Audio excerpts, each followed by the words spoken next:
On va tenter de lancer une fusée complètement autonome avec un canon. Je vous présente la salamandre. Si ce test marche pas, c'est la merde.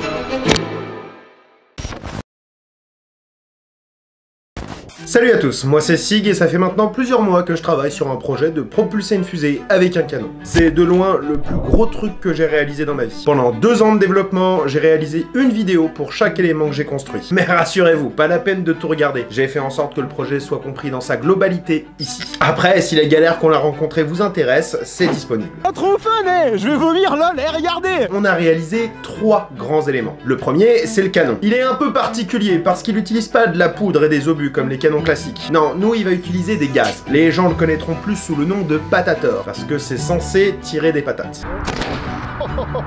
Ça arrive comme un boulet de canon, hein. Ouais, je sais, ça fait cheap, mais ça marche, et c'est ça qui est important. Histoire d'être safe, j'ai fait en sorte que le canon soit commandable à distance, avec des gros arcs électriques.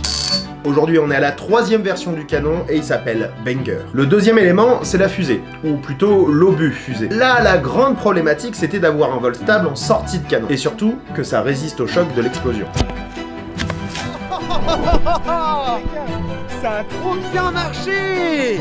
Nickel! Ça a été compliqué. En tout, on a dû créer 7 versions de la fusée avant d'avoir un truc fonctionnel. Et le truc qui nous a vraiment aidé, bah c'est une de vos idées, les ailerons déployables. On a installé une série de 6 ailerons à l'arrière de la fusée qui se déploient automatiquement à la sortie du canon. Ce qui l'a fait étonnamment ressembler à un javelin d'ailleurs. Seigneur, on va se faire embarquer avant la fin de la vidéo. Allez, stabilise. Oh, elle est stable! Oui, elle est stable! Elle est stable, yes, putain! Mais pour que notre obus fusée soit vraiment considéré comme une fusée, il faut qu'il active un moteur, son propre moteur fusée. Et c'est là où rentre le 3e élément, l'ordinateur de bord. Là, pour le coup, ça aura été le truc le plus chiant à réaliser. Et je pèse mes mots. J'ai fait que 3 versions de l'ordinateur, mais à chaque fois avec des changements majeurs. On est passé d'un système bricolé sur un coin de table à une vraie carte électronique capable d'encaisser de très fortes accélérations. Tout ça, c'est le projet Jules Verne. Comme dans La Terre à la Lune de Jules Verne, on propulse une fusée avec un canon. D'ailleurs, je vous l'ai révélé dans l'intro, mais on a enfin donné un nom à la fusée. Elle s'appelle la salamandre. Les couleurs sont parfaites, jaune et noir, ce qui permettra à la fois de la repérer au sol et dans le ciel. Ok, maintenant qu'on a tout, on va passer au test. Mais juste avant, on va faire un briefing d'avant-vol pour que vous puissiez bien comprendre ce qu'on va tenter. Pour commencer, le canon. On va le remplir seulement de moitié. Plus le canon est chargé, plus l'explosion est violente et plus la fusée doit encaisser. Justement, la fusée, parlons-en. On va l'équiper d'un tout petit moteur, un B4-P. J'ai demandé à l'ordinateur de démarrer le moteur 100 millisecondes après l'explosion du canon. Ça devrait largement laisser le temps à la fusée de s'écarter. Aussi, pendant tout le vol, on va demander à l'ordinateur de bord de faire des mesures et de stocker tout ça sur une carte SD. Avec ça, on devrait enfin pouvoir allumer le moteur en vol et voir si la fusée est toujours stable. Ok, décollage salamandre, 3, 2, 1...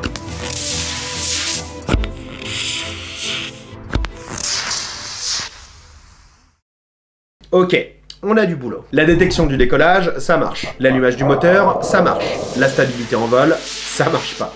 Et la raison, c'est le nez de la fusée. Normalement, on a une charge explosive qui s'occupe d'éjecter le nez et le parachute au bon moment pendant le vol. Elle a explosé au bon moment, mais c'était beaucoup plus tard. Là, le nez s'est éjecté dans le canon sans qu'on ait rien demandé. Et ça, c'est un peu plus relou. La seule raison pour laquelle ça peut arriver, c'est que des gaz arrivent à se faufiler entre la fusée et le canon. En gros, la bourre de papier qu'on met à l'arrière de la fusée et qui permet de protéger la fusée de la chaleur de l'explosion n'est pas suffisamment étanche. On voit aussi que la fusée a déjà perdu beaucoup de vitesse et est déjà très haut au moment où elle allume son moteur. Le problème, c'est que si elle allume son moteur à un moment où elle est trop inclinée, elle va partir tout droit, et ça, c'est pas une bonne chose. On va devoir allumer le moteur plus tôt et l'envoyer plus fort. Et ça pose un gros problème. Ok, se faire propulser par un canon, c'est énervé. En fait, la fusée va se prendre énormément de G. Alors les G, c'est l'accélération. C'est ce que vous ressentez quand vous êtes dans une voiture qui accélère, dans des montagnes russes ou dans un avion qui décolle. Et vu que vous le voyez, c'est vachement dur d'expliquer les G, il va falloir qu'on se fasse une échelle représentative. Du coup, je vous présente Irvine.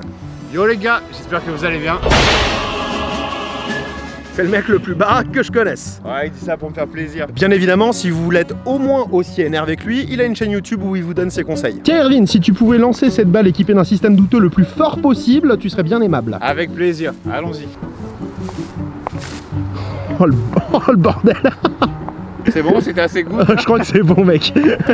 Ouais, je sais, la lumière a changé, c'est parce qu'on s'est pris une méga saucée, donc je suis venu un autre jour. Donc là, la balle, elle s'est pris entre 5 et 10 G dans la tronche. Ça va, 5 et 10 G c'est encore supportable par un être humain, mais vous aimeriez pas être à la place de la balle. Surtout pendant longtemps en fait. Plus vous subissez des G longtemps, plus il y a des risques. Et bah dites-vous que pendant le dernier test de notre fusée, elle est montée à 45 G. C'est 4 fois et demi ce qu'a fait copain Irvine. 45 G aussi, c'est le record mondial de G enduré par un être humain. Exactement, John Stapp a tenu 46 G pendant 0,9 secondes. Ouais, c'est court, mais ça a suffi pour qu'il ait des soucis de vision jusqu'à la fin de sa vie et qu'il soit aveugle pendant plus de 2 jours. Bref, ce que je veux expliquer, c'est que si on augmente la puissance du canon, on augmente les G. Et si on augmente les G, bah on augmente aussi les chances de péter un truc. Bon, vous me direz, c'est pas grave, si on pète un truc, on a qu'à le réparer ou construire un nouvel ordinateur. Même si ça coûte cher, on peut peut-être au moins faire 2 essais. Alors, oui, mais le composant principal de l'ordinateur de bord, il coûte cher, mais il est aussi en rupture de stock. Et je sais pas du tout quand il y en aura d'autres. L'univers nous tient par les couilles. Mais bon, pour le moment, il a pas pété, donc on va continuer de prier. Cette fois, on va remplir le canon au maximum. J'ai aussi modifié l'ordinateur pour qu'il allume le moteur 10 millisecondes après le décollage. C'est très court, 10 millisecondes. Sur le terrain, on devrait avoir du mal à différencier le bruit de l'explosion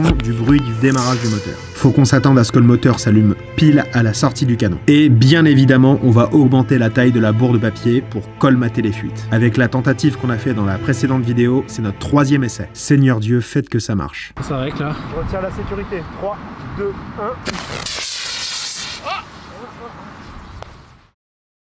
1. Troisième échec.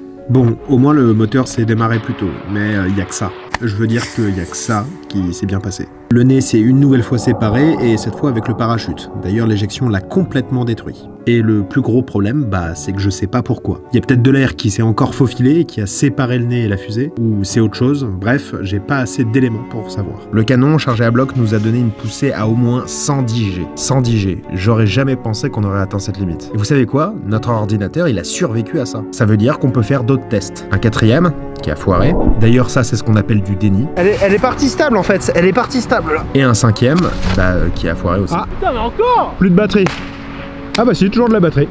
Et là, le moral... Il était au plus bas. Dites-vous que ça fait 2 ans que je bosse sur ce projet, et à un moment, il faut se demander si c'est viable, si ce que je veux réaliser va fonctionner. Un projet de cette ampleur, c'est un projet dans lequel vous apprenez des trucs. Par exemple, avec tout ce que j'ai fait, mon niveau en électronique s'est nettement amélioré. J'ai aussi une meilleure compréhension des fortes accélérations et comment y faire face. Bref, quand on se lance de grands projets ou de grands défis, quoi qu'il arrive, on en tire du positif. Mais il y a un moment où il faut savoir se remettre en question et dire stop. J'ai fait tout ce que je pouvais, mais de temps en temps, c'est pas suffisant. Vous savez, on m'a toujours dit que, au fond, c'est quoi le plus important? Le résultat final, ou tout le projet, toute la somme de connaissances qu'on a appris pendant le processus de création. Et en plus, les gars, on s'était prévenu. Je ne sais pas du tout si ça va marcher.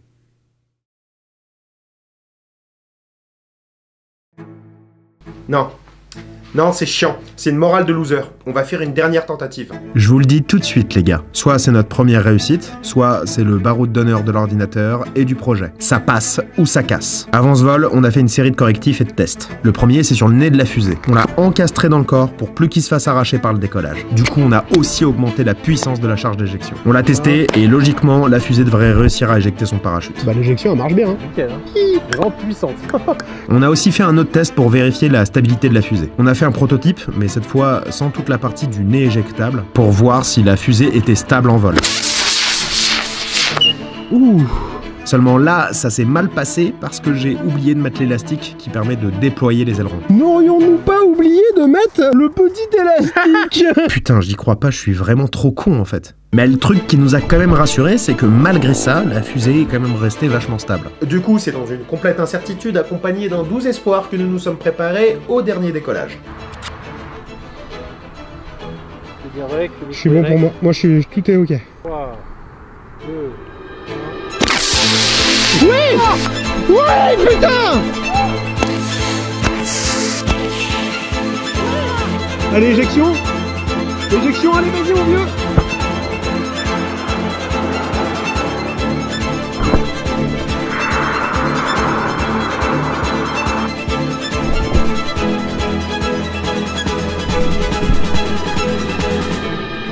C'est une réussite, putain, ouais! Oh putain, oui! Ah la vache! J'y croyais pas, je pensais que ça allait pas se réaliser, et ça s'est quand même passé. C'était incroyable. Elle a filé haut. Le seul défaut du test, c'est que la fusée n'a pas éjecté son parachute. Mais je reviens de tellement loin que je vais pas vous mentir, je suis quand même content et je considère quand même ce vol comme une réussite. Eh vieux! Bravo, hein, merci vieux! Enfin! Merci d'avoir été là à chaque fois, gros, parce que mec... Je suis un ami fidèle. Avec l'excitation, on n'a pas retenu l'endroit où la fusée est allée. Du coup, on a quadrillé la zone pendant plus d'1 heure. Je cherche la fusée, mais en vrai, je suis dans un état, mais je suis ailleurs là, vraiment je suis ailleurs. Après ça, la nuit a commencé à tomber et on a décidé d'y retourner le lendemain. Ouais, on voulait vraiment retrouver la fusée. Je viens de faire toute cette partie là, et j'ai rien trouvé pour le moment. Putain, c'est quand même vachement beau la nature. Ah bah non. Et finalement, derrière un petit arbre qui payait pas de mine, je l'ai retrouvée. Eh, heureusement qu'elle était noire et jaune, sinon je l'aurais jamais repéré. Elle a sacrément subi son vol. Le parachute, il est encastré dans le sol là. Ah putain. Après, pour la destruction, c'est normal. La fusée a littéralement fait une descente d'organes à l'atterrissage. Ah oui. On a retrouvé le nez de la fusée enterré dans le sol avec le parachute et la bourre encastrés dedans. Ah, bien joué mec. Le truc, c'était un fichier zippé. Et malheureusement, l'ordinateur n'a pas survécu. Ça a fait mal, parce que cet ordinateur, on s'y était un peu attaché. En plus, il a parfaitement rempli son rôle pendant le vol. Donc merci à toi, tu peux reposer en paix. Rest in peace. Et les dernières données de vol nous indiquent un décollage à au moins 121 G. 121 G. Je sais même pas comment réagir à cette valeur. Quoique... Ah, mais c'est pour ça Sigarios Prod. Mais du coup, c'est la fin. Ouais, c'est la fin du projet Jules Verne. Mais pas la fin de nos aventures. Maintenant qu'on a une fusée capable d'encaisser 120 G, je compte bien l'utiliser dans d'autres projets. J'ai vraiment très hâte de vous présenter ça. Mais pas tout de suite. D'abord, faut que je fasse d'autres trucs. Faut que je me vide un peu la tête. En tout cas, prenez soin de vous. C'était Sig, et je vous dis à plus. Ah, et partagez, hein. Ça vous coûte rien.